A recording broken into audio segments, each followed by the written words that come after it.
Napaaray na naman ang transportation sector bunsod na muling patong sa presyo ng petrolyo nitong ika-12 ng Setyembre. Ito na ika-10 linggo na magkakasunod na oil price hike sa bansa.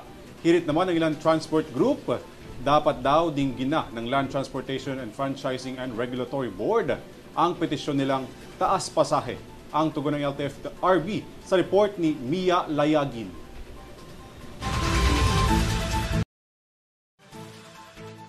Nakatakda ng dinggin ng Land Transportation, Franchising and Regulatory Board o LTFRB sa ika-26 ng Setyembre ang petisyon na 5 pisong dagdag pasahe sa mga pampublikong sasakyan na hirit ng ilang mga transportation groups. Kaugnay ito ng panibagong taas sa presyo ng mga produktong petrolyo ngayong linggo na ayon kay Melencio Vargas, presidente ng Alliance of Transport Operators and Drivers Associations of the Philippines o ALTODAP, malaking pasakit na para sa mga tsuper at sa kanilang hanap buhay.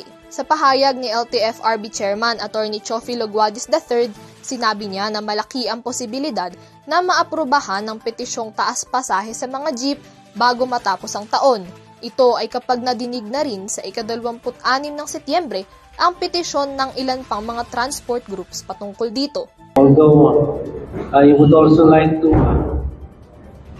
take note that on September 26 there will be a hearing by the transport groups.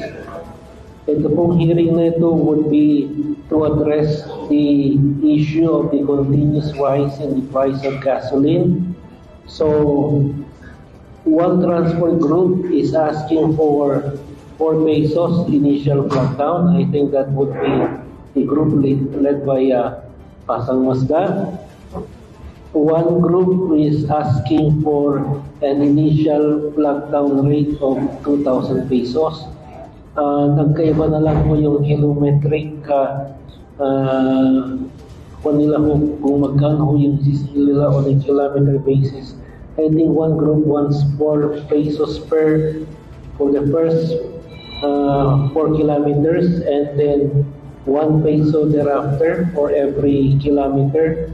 One group is asking for 2 pesos initial lockdown. Gayunpaman, nilinaw din niya na pag-aaralan pa ng ahensya kung magkano ang magiging dagdag sa pasahe, lalo pat iba-ibang mga grupo ang nagpetisyon para rito at malaki ang magiging epekto sa ekonomiya ng bansa sakaling magkaroon ng paggalaw sa pasahe.